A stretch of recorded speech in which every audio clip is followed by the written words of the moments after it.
Over to you, Preethi, to please deliver your acceptance speech. Thank you. Namaste everyone. It's really truly an honor and a privilege to be here. I mean, for me, Ramakrishnan sir is a role model, is an angel, and to be on the same stage with him, I'm really grateful for the opportunity. Madhavi Lata has been doing awesome work, and this is the first time I'm hearing about Dr. Uday Mallar, but I'm really astonished to hear how many people, how many young orphans she has given a bright future to. So it's really wonderful to be here. Actually, in an offhand remark, Mansoor sir said, this is going to be a really solemn meeting. I want to change that for a bit. Okay. I just want to ask a couple of questions.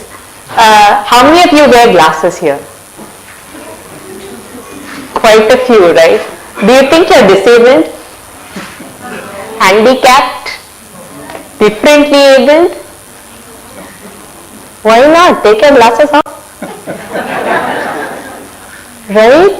It is a disability. It's just a matter of degree.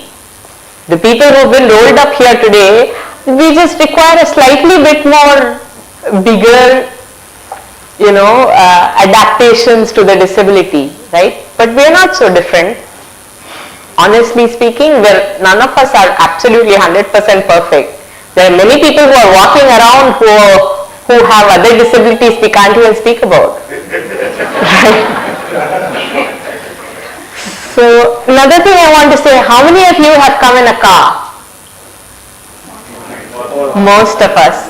And how many of you have come in a European car? Many of us. It's such a huge symbol of status and success, and all of you here, I'm sure, are falling into those labels, right? But what if I say, for me, a car is nothing more than a glorified wheelchair? It has 4 wheels, right? And it takes you from A to B, and in Chennai's traffic, I might get there ahead of you.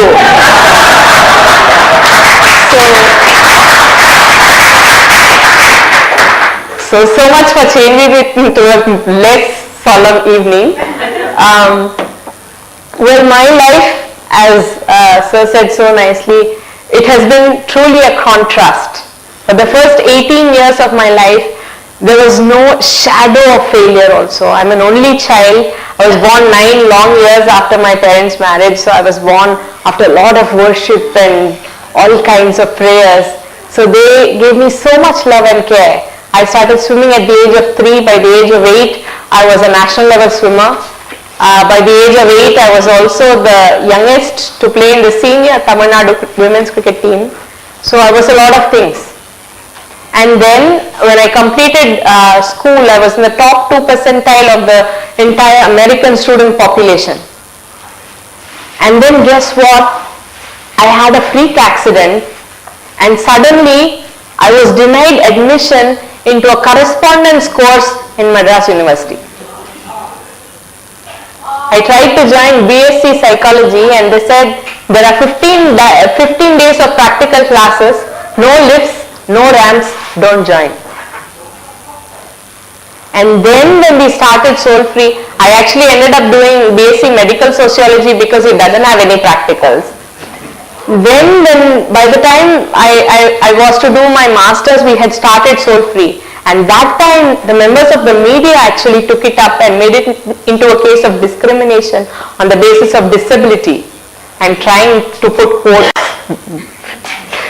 But yeah, it became very big through the media, and then they said, what, did we deny you?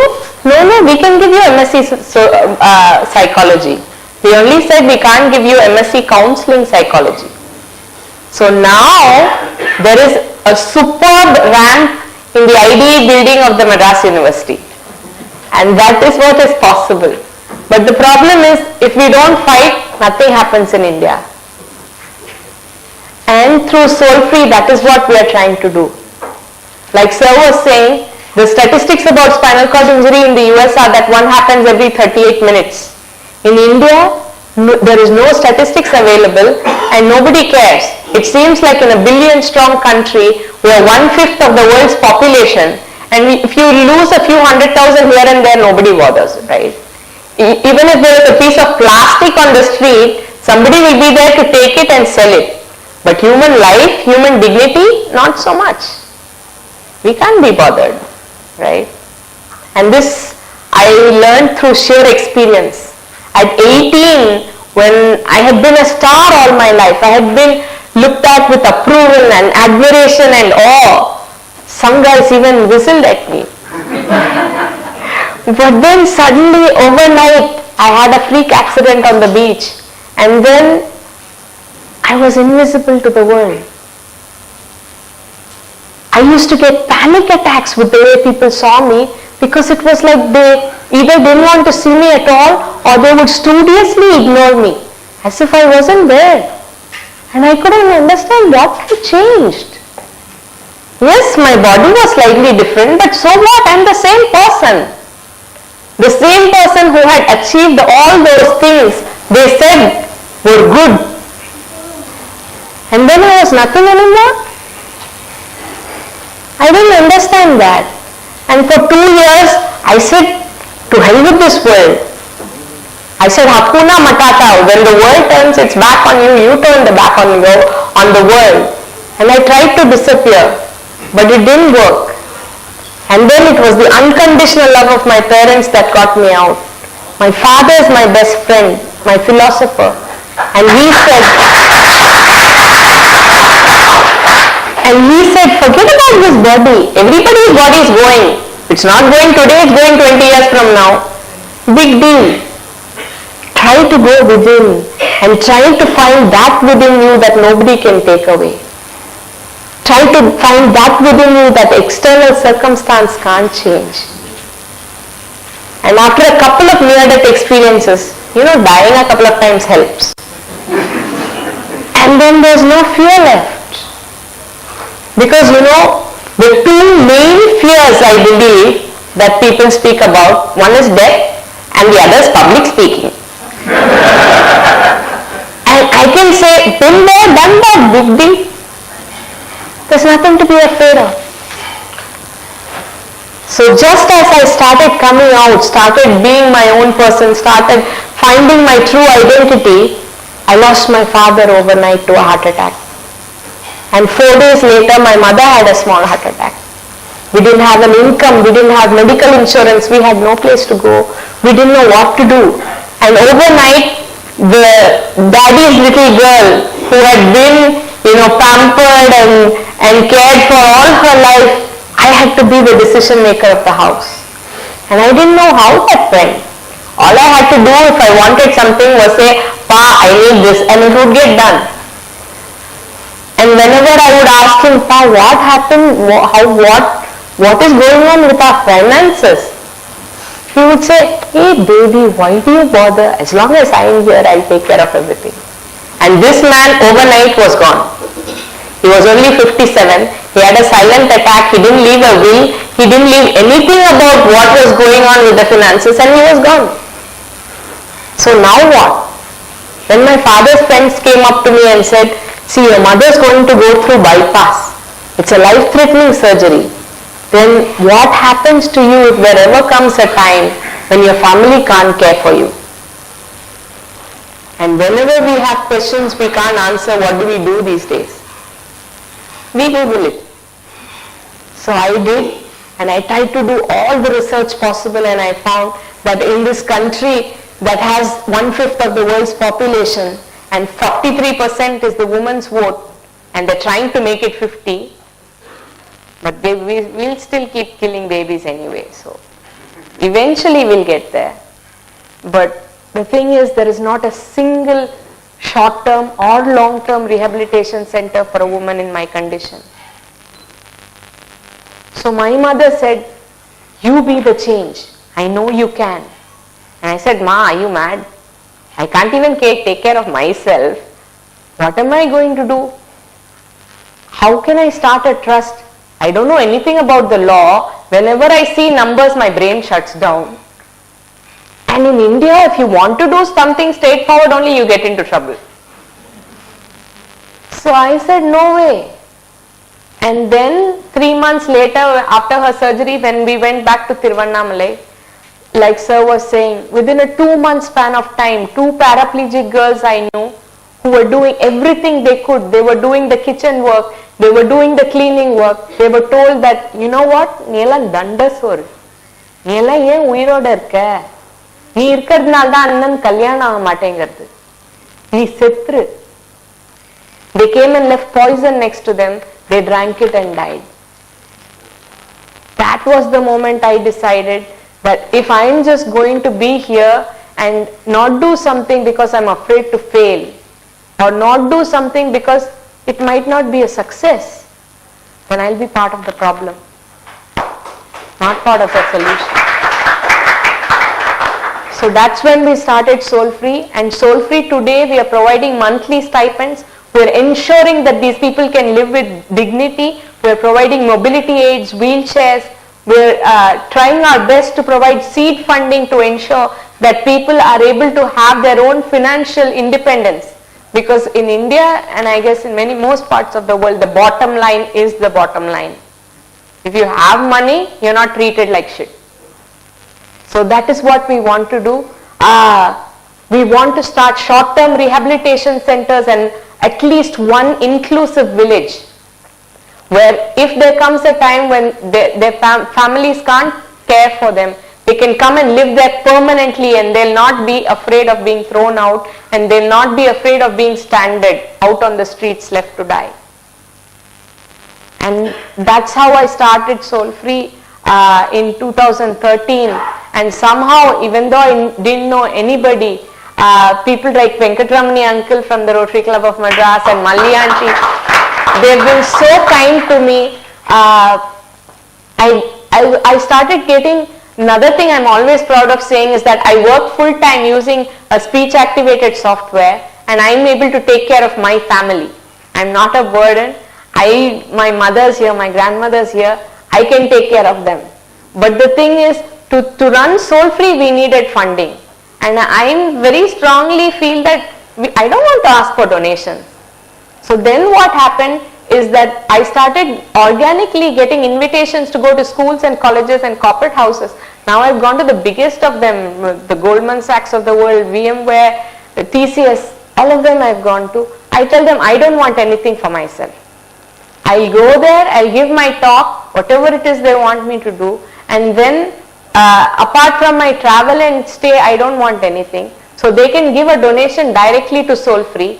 That way it will be part of their CSR, and also they'll get income tax benefits. And for me, I have a double benefit. I'm able to change the perspective of the people I'm talking to the audience, and say many of the IT people, God, you can't buy a smile from them. So I'm like, guys, it's free. Go ahead, smile, hug the person today, you know. So I'm able to change their perspectives and put a smile on their faces. And at the same time, I know that the money is going to the place it's needed most. So that's how we are running Soul Free. And you know, when I started getting invitations and I had to travel to a lot of places, I'm physically have to be carried into the car and out of the car. And a lot of times, you know, I'm very dolled up here and all that, my mother does that. But inside nothing works. I don't have urine control. It comes through a catheter. And when I'm carried and all that, many times it breaks and it leaks. And it was so troublesome. Then Venkatramani uncle saw that and said, no, I'm not going to take that. So now he was instrumental in Ashok Leyland donating a style vehicle to Soul Free, and now they helped the Rotary Club of Madras provided the funds for it to become wheelchair specially modified, so that the seat next to the driver's seat, it turns into a wheelchair. So now I'm very cool. I can sit like the ex-CM and, you know, go around, and that's why I'm almost like a celebrity. So I have a cool time in that. And also this wheelchair, Malli auntie got for me through the Inner Wheel Club. So now I'm all cool and I can go everywhere faster than you all in the car. So that is what Soul Free is doing. We are setting souls free and we are providing hope and we are trying to ensure that nobody has to commit suicide. It's a serious thing and we are trying to raise awareness on a higher level so that the government of India recognizes that this is a serious condition. It's a condition that can happen to anyone at any time. It's a condition that doesn't have a cure and it causes permanent disability below the level of injury, and something needs to be done more than what is being done already, and it's not even accepted as a multiple disability.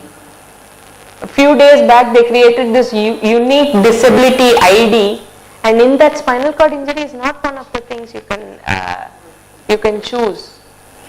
So I think that needs to happen and more awareness needs to be raised. I go to school kids and tell them, you know what? Bad things happen to good people all the time. So the helmet is not for your petrol tank. Please wear it. And lot of things like that. People need to know what spinal cord injury is. Many educated, when this accident happened to me, we didn't know. So lot of things, no caregivers. Till today, my mother who's 65, who's had a quintuple bypass, she's the one single-handedly caring for me.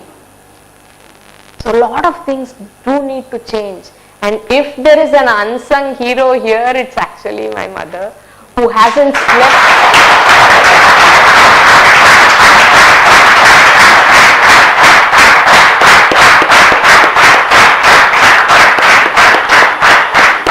She's gone through so much and she's not slept in the last 18 years for 8 hours continuously, because every night, every few hours she needs to turn me. And whenever I have bed sores, I have one now, and then there's dead tissue, she only cuts everything, she only does the dressing. She will sometimes say, what kind of mother am I? I'm cutting my own baby, but still she will do it. She is my goddess, she is the heroine, and I would like everybody to appreciate her. Preethi's mother and grandmother are here, so please bring out our applause.